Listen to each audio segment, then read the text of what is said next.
Bonjour les amis, nouvelle vidéo aujourd'hui pour parler de Florian Philippot et de l'avocat Maître David Guillon pour parler bien sûr de l'affaire Brigitte Macron. Il va nous apporter justement de nouveaux éléments par rapport à ce sujet. Mais juste avant de l'écouter, n'oubliez pas de vous abonner, le pouce, le commentaire, le boost également de la vidéo et un petit pouce en l'air. J'ai remarqué qu'il y avait moins de boost la semaine dernière, donc n'hésitez pas, n'oubliez pas de booster les vidéos. Vous le savez, la chaîne principale est censurée, ce qui n'est pas le cas forcément de la chaîne secondaire.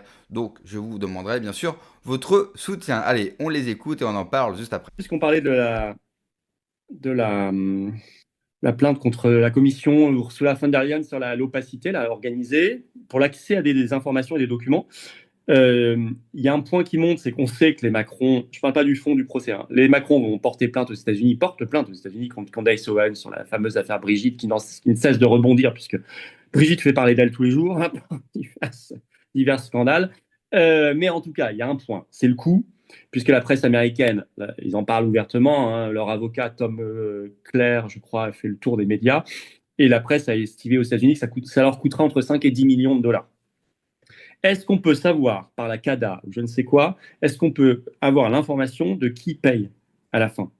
Parce que eux prétendent que ça ne va pas être l'Élysée, ça va être eux. Mais sauf que quand on regarde leur patrimoine déclaré, c'est impossible qu'ils payent 5 à 10 millions de dollars. Impossible. Ça représente plusieurs fois leur patrimoine, de nombreuses fois leur patrimoine officiel.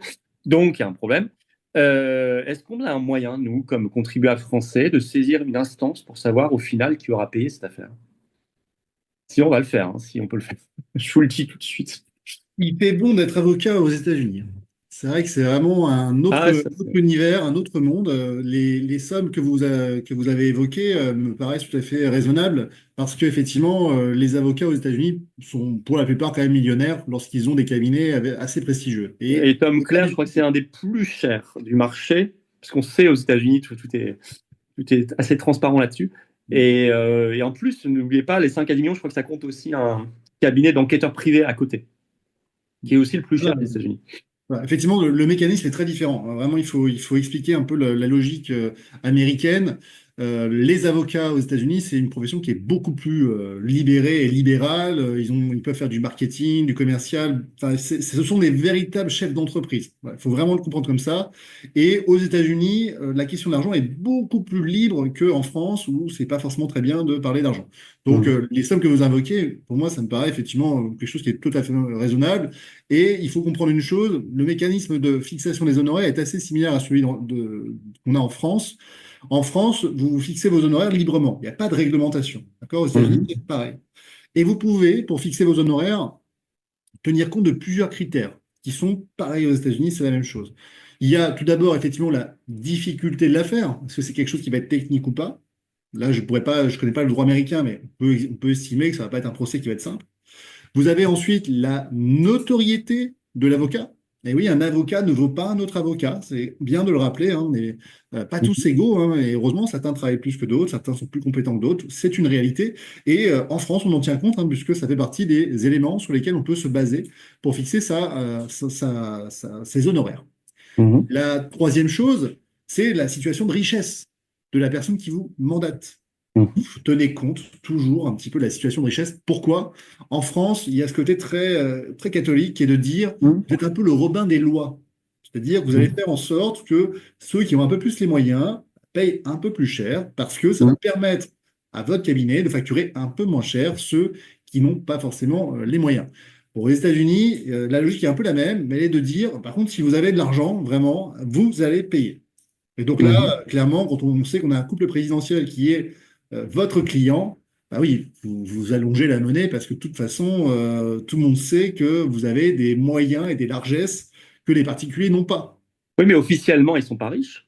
Officiellement, ils sont même pauvres, j'ai envie de dire, c'est même très inquiétant d'avoir des personnes qui n'ont pas réussi à faire fructifier leurs affaires à la tête de l'État, parce que quand vous n'avez aucune notion de business, d'entreprise, d'équilibre financier, eh bien évidemment, ça donne lieu à des dérapages budgétaires, comme on a pu le voir ces dernières années. Donc, comme quoi, il fait pas Bah beau. oui, pour un ancien banquier d'affaires, secrétaire général adjoint de l'Élysée, ministre et président de la République, il n'a pas grand-chose.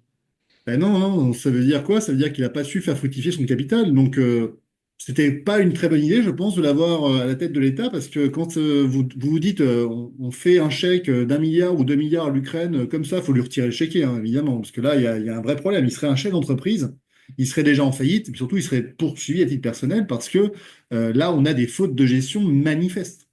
On ne peut Bien pas sûr. avoir 1 000 milliards de déficit, pouvez pas faire Alors, ça dans une entreprise. on peut savoir, on a une possibilité, nous, de savoir, soit après, hein, peut-être que ça viendra après, mais est-ce qu'on peut savoir à peu près qui a payé? Oui, on peut le savoir. Alors, comment on peut le savoir? C'est simple, hein. Il va falloir qu'on demande à la Cour des comptes, il va falloir qu'on demande à la CADA des documents administratifs, mais les notes de frais, les frais qui auraient pu être exposés par le couple Macron font partie des documents administratifs communicables. Et il va falloir se battre pour les obtenir parce que je peux vous assurer qu'ils ne vont pas vous les communiquer. C'est vachement important, ça. Mm. Non, mais là, ils pourront pas faire non plus les choses comme ils veulent, en réalité. On Peut-être. espère qu'il reste voilà, un petit peu de principes fondamentaux et d'intérêt général au sein de cette République, parce qu'on a quand même le sentiment qu'ils sont tous copains et qu'ils sont tous en train de se couvrir. Et ça devient de plus en plus manifeste. C'est évident. On pourrait peut-être même apprendre que c'est un tiers qui leur paye, ce qui est un vrai problème politique d'indépendance. C'est une autre solution, parce que moi, j'en vois pas de solution pour l'instant. Je ne comprends pas pour l'instant. Si on nous dit que c'est de manière certaine pas le contribuable et que c'est eux, je ne comprends pas comment c'est possible. Ou alors, il y a un mensonge sur la déclaration de patrimoine. On oserait le penser, on n'oserait pas le penser. Bon, rappelez-vous, Cahuzac, droit dans les yeux, à l'Assemblée nationale, qui nous disait qu'il n'avait pas de compte en banque en Suisse, hein. Oui, bien voilà. En tout cas, on a une arme, on a une possibilité. C'est très, très, très intéressant. Pourquoi chercher à savoir qui va payer pour le procès des Macron? Eh bien, moi, j'ai la réponse en avant-première. Et oui, c'est un scoop, c'est nous, c'est vous, c'est nous tous qui allons payer pour ce procès. Vous avez remarqué, on ne parle plus trop de cette affaire. Bon, en même temps, le pouvoir en place essaye de nous envoyer toutes les histoires et toutes les peurs possibles pour, bien sûr, comme d'habitude, brouiller nos esprits et nous empêcher non seulement de réfléchir, mais de nous mettre enfin ensemble pour renverser bien sûr ce pouvoir. Aujourd'hui, eh bien, c'est la crise des agriculteurs, avec un petit soupçon bien sûr de guerre en Ukraine. On a appris par exemple aujourd'hui que Javier Moreau allait être sur la liste noire, vous savez, des fameux agents du Kremlin par l'Union européenne. C'est même le ministre des Affaires étrangères qui en a parlé lui-même et qui l'a cité. Donc on voit bien qu'une affaire en cherche une autre, mais n'oublions pas cette affaire car j'ai bien peur que l'argent public va servir au couple Macron. Et il n'y a rien d'étonnant à cela. Depuis le début, ils se servent sur l'argent public pour faire absolument n'importe quoi et vivre leur meilleure vie. Il suffit de rappeler encore une fois que Brigitte Macron, eh bien, possède un cabinet payé par de l'argent public. Il est toujours bon de rappeler que Brigitte Macron, que la femme du président de la République, n'a aucun statut. Donc, hormis une protection qui est le minimum et qui me semble pour le coup juste, elle ne doit rien avoir. Elle n'a pas à avoir un cabinet, elle n'a pas à avoir des conseillers, même en communication. La femme du président n'a aucun rôle au sein de la République. Donc en fait, qu'elle soit là ou qu'elle soit pas là, ça n'a strictement aucune importance. Au pire, elle aurait pu faire comme Bernadette Chirac, s'occuper des pièges jaunes et des enfants malades. C'est, allez, le minimum que peut faire la femme d'un président. Alors, les mauvais gens disent, oui, mais attends, elle le fait déjà. Oui, sauf qu'elle, elle a détourné en plus de l'argent public des pièces jaunes. Et bien sûr, elle a mis une bonne amie à elle en place. Donc, non seulement elle ne s'occupe même pas des enfants malades, mais en plus, elle détourne de l'argent public et elle place une pote à eux, une pote au couple Macron, hein, pour qu'elle se goinfre. Et puis, on imagine aisément le salaire mirobolant qu'elle se prend avec toujours de l'argent public. Voilà comment fonctionne le couple Macron, voilà comment fonctionne cette caste, parce que c'est pas seulement le couple Macron, évidemment. L'affaire Brigitte Macron ne concerne que le couple macronien, mais c'est toute cette caste politique qui n'en a rien à faire. Ce n'est pas leur argent. Et en plus, l'avocat, il le dit très bien. C'est un ancien avocat d'affaires, donc comme ça, d'un point de vue logique, on pourrait se dire qu'il sait gérer de l'argent, il sait comment fructifier, il sait comment gérer un budget. Bon, on se rend bien compte qu'avec la France, le budget a explosé, que nous sommes surendettés. Si vous êtes un couple, une personne lambda, ça fait bien longtemps que vous êtes interdit bancaire et que vous avez beaucoup de problèmes. Si vous êtes une entreprise, ça fait bien longtemps que vous avez fait faillite. Sauf que là, eh bien, ce n'est pas du privé, ce n'est pas une personne, c'est un pays, c'est une nation, avec une population qui, bon, bah, on leur annonce 1000 milliards, bien sûr, de dettes supplémentaires, on leur annonce une taxe quasiment tous les jours, on leur annonce que c'est à eux, bien sûr, de faire des efforts, on leur annonce qu'il va falloir travailler plus, pour moins, hein, évidemment. On leur annonce qu'il va falloir partir plus tard à la retraite parce que nous sommes en crise. On nous annonce tous les jours qu'il va falloir donner des milliards supplémentaires à l'Ukraine dans une guerre qui est déjà finie et pliée depuis bien longtemps. J'ai hâte d'ailleurs du traité de paix qui sera signé bien sûr avec les Américains, car là je pense que ça va être une claque pour beaucoup de monde. Parce que comment vont-ils pouvoir raconter ce narratif?